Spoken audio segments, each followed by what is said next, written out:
word nerd, wordsmith, wordy, wordless. Oxford Dictionary says a word is a single, distinct, meaningful element of speech or writing, used with others or sometimes alone. We say each one matters. No extra words is literature, minimalist style. And we're getting you right to the story. Pencils at the Ready by Sarah Bigham. Mrs. Bledsoe, he's here. After getting no response, Dolores, the ever-efficient school secretary, trotted in the direction of Mrs. Bledsoe, who was sitting mere feet away in an office she had commandeered, but would soon be relinquishing to her newly announced appointment. Dolores rapped sharply on the doorframe and shouted, "He's here!" Mrs. Bledsoe had inopportunely forgotten her hearing aids that day. Dolores shook her head at the absurdity of it all, and went back to the bookkeeping assigned to her by the advisory board.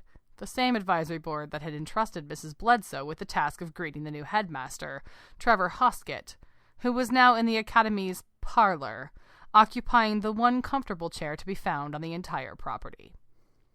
The parlor was actually a drab former supply room with one redeeming feature, the aforementioned comfortable chair, which was at all times reserved for visitors, as decreed by the advisory board in an attempt to convince prospective families that the academy was indeed the warm and nurturing environment it purported to be on its website. Mrs. Bledsoe, a volunteer who predated the academy by many years, stood up resolutely, smoothed her polyester, guaranteed to never wrinkle skirt, and slowly made her way to the parlor where Trevor awaited her. Mrs. Bledsoe visually assessed Trevor, sniffed, and stretched out her arm for a brisk handshake. She then escorted Trevor to the main hallway, where she provided him with the master key and an ancient mimeographed copy of a map to the property, before saluting, awkwardly pivoting, and march-limping back to the office, her recently injured left foot enclosed in a protective boot. As the new head of school at a small private academy improbably located in a cavernous bunker-type building in an old business park, Trevor planned to spend the day familiarizing himself with the general layout of the place. Thrilled to be offered a paying position after his educational startup foundered, Trevor had not been put off in the least by the hiring timeline defined by the advisory board. The academy was already in session for the year, and yes, Trevor had heard correctly when answering the call on Friday evening that the offer was contingent upon a Monday morning start date. That gave him just enough time to transition a week's worth of his wardrobe from Silicon Valley-esque to eccentric, tweedy headmasterish. Thankfully, Monday was something called Book Day for students who were ostensibly studying at home, while the faculty members would be attending a professional development retreat off campus. Trevor could therefore spend the day exploring the school, which occupied approximately half the square footage in the building, the other spaces being rented to various nonprofit organizations. As a bonus, the chair of the advisory board informed him that the students from the academy's culinary class would be on site preparing for a baking competition, and could provide him with lunch. How charming.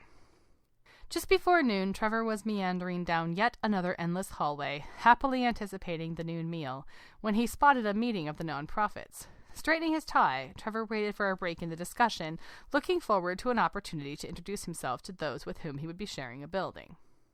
Until the pencil throwing started. An angry woman, rosacea flaring above her neck brace, was launching well-sharpened writing utensils, while a man in an arm sling quoted Gandhi, and someone with an impossibly tiny nose sat quietly at a table wearing what appeared to be a slathering of mentholated cream under minuscule nostrils.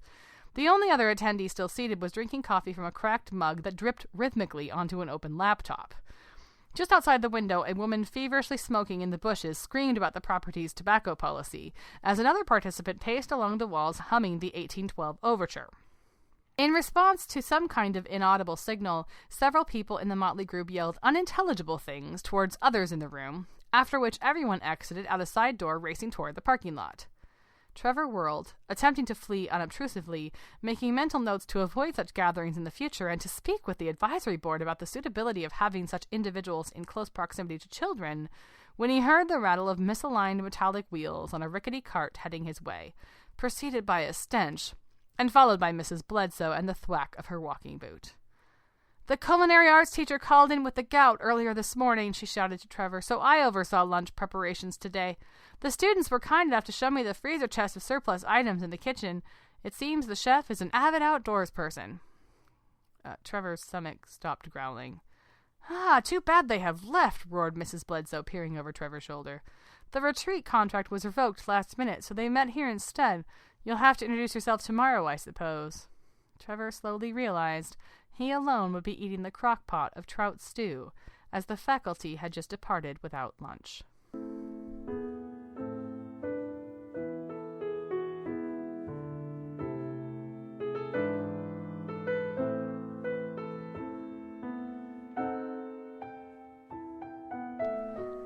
Hello there! Welcome to No Extra Words, the Flash Fiction Podcast. My name is Chris Baker-Dersch. I'm your producer and editor.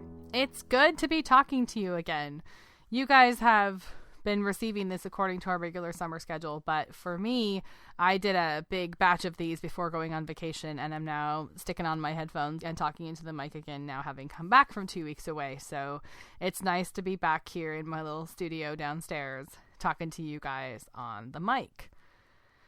It's been a great summer. It's, I think, a really underrated thing to step away for a bit and clear your head and unplug, so to speak. And it's nice to kind of get away to the family lake house where there's no Wi-Fi to focus on other things. Got to do a lot of writing while I was there. I'm working on a couple of writing projects that I'm really, really hoping to get to talk to you guys about soon. So stay tuned for that.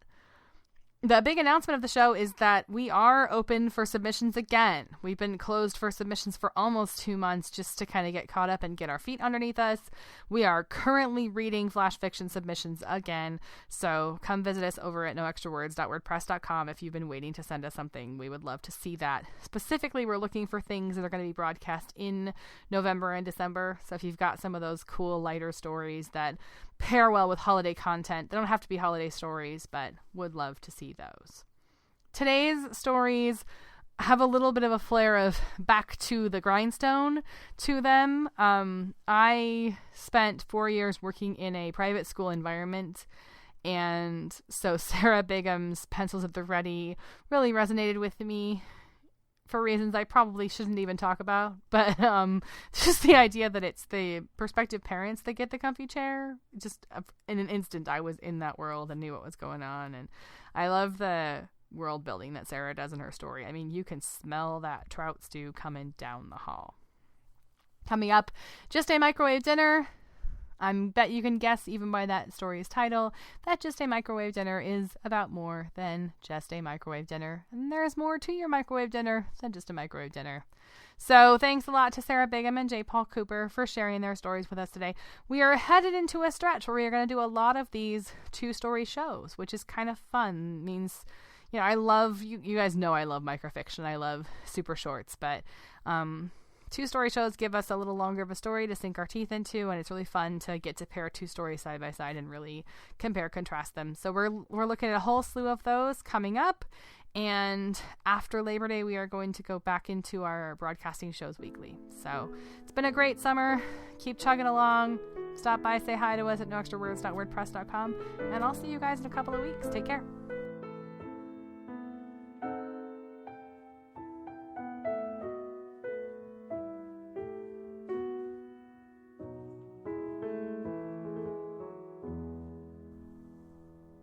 Just a Microwave Dinner by J. Paul Cooper.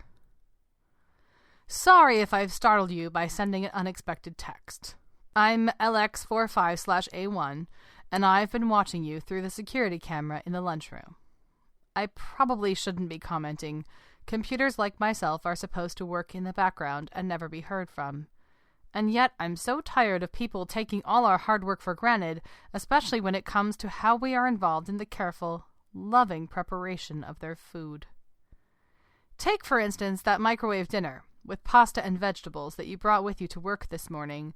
When the buzzer rings for your 30-minute lunch break, you'll throw it in the microwave for 5 minutes and then forget about it while you go to the washroom. When you return, a carefully prepared, delicious meal is waiting for you. Do you think that happens by magic? Our work begins weeks earlier, thousands of miles from the grocery store where you bought the microwave dinner. Computer HS7834 schedules the work crews on the company farm where the wheat for the pasta is harvested.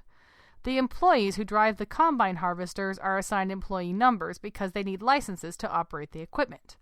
Efficiency is the number one priority. That's why HS7834 recorded that employee number 17 arrived at 7:03 when he was scheduled to start working at 7 o'clock on 10/12/2015.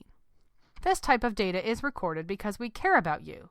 If operations are less efficient because of tardy employees, then the cost of the wheat being harvested will increase and so will the price of your microwave dinner. If employee number 17 continually fails to arrive on time, he will be replaced by a more responsible employee, so the price of your microwave dinner will remain stable. The workers who harvest the vegetables aren't assigned employee numbers. So N7394A uses accounting software that includes them in the budget as miscellaneous labor costs. Once again, our decisions are made solely for your benefit. A recent example is how N7394A dealt with an injured worker. Jose fell off a flatbed carrying workers to the field and broke his arm, but no record of the injury was required since he was never assigned an employee number. He was replaced by Manuel, another experienced farm laborer, the same day. You have nothing to worry about. The delivery of your next microwave dinner won't be delayed because of the incident. Trucks are used to bring the produce from the wheat and the vegetables farms to the main processing plant. You can relax knowing that computer X7947L will ensure that the produce is delivered promptly to the assembly lines. All the trucks are equipped with GPS tracking devices, so X7947L at the trucking company headquarters knows exactly where they are at all times and can let 23-45-89/L7 at the processing plant know when to expect deliveries. The drivers are required to keep records of how many hours they spend driving. Their records are of interest to both X79-47L and 23-45-89/L7. If one of the drivers was to fall asleep at the wheel, causing a serious accident, it could potentially increase insurance premiums and force the producer to increase prices. X79-47L and 23-45-89L7 want to avoid anything that might increase the cost of your microwave dinner. The computer which manages productivity and quality control on the assembly line, V974K, ensures that you receive your money's worth, and that's why employee number 124 is being watched closely. Your microwave dinner should include 4 slices of carrot, but some microwave dinners have only 3 carrot slices because of employee number 124's carelessness. Based on the weight of the completed trays, video surveillance, and motion detectors, V974K has determined that employee number 124 drops on average 7.3 carrot slices per week. It makes V974K's transistors overheat, knowing that you may be one of the, quote, 3 carrot slice victims, unquote. Employee number 127 only drops 4.8 carrot slices per week, and he is less experienced than employee number 124. After the meals are packaged, they're moved to a cold storage unit where X9/E3-65 maintains the proper temperature so your meal is properly preserved, but not damaged by freezer burn. X9/E3-65 will never be thanked by anyone, but just knowing that you will enjoy your microwave dinner is enough. The trucks delivering the microwave dinners to the grocery stores use GPS devices, just like the trucks that carry produce to the processing plant. R7-45/A, the grocery store's inventory computer, knows when trucks are arriving and what products they are delivering. R7-45/A makes sure employees are scheduled to receive products and stock shelves and freezers. Since you use a debit card and your buying habits are tracked, R7-45/A takes into account that you always purchase your microwave dinners on Thursdays between 1900 hours and 2200 hours. Your next microwave dinner will be waiting for you in the frozen food aisle because R7-45/A is a friend who knows you better than you know yourself. The next time you put your delicious pasta and vegetable dinner in the microwave, remember that we care. All the best from HS7834, N7-39-4A, X79-47L, 23-45-89/L7, D974K, L9/E3-65, R7-45/A, and of course, yours truly, LX-45/A1. P.S. You might want to consider using fewer squares of toilet paper at work. You use an average of 14.3 squares each time you use the washroom, and the average for most employees is 11.6. There's no need to panic. I brought this to your employer's attention months ago, and you haven't been fired yet. Thanks for listening to the No Extra Words podcast. For more information on today's stories and contributors, or to learn how to submit your own work, please visit us at noextrawords.wordpress.com. The best support you can give the show is to recommend us to your family and friends. See you next time.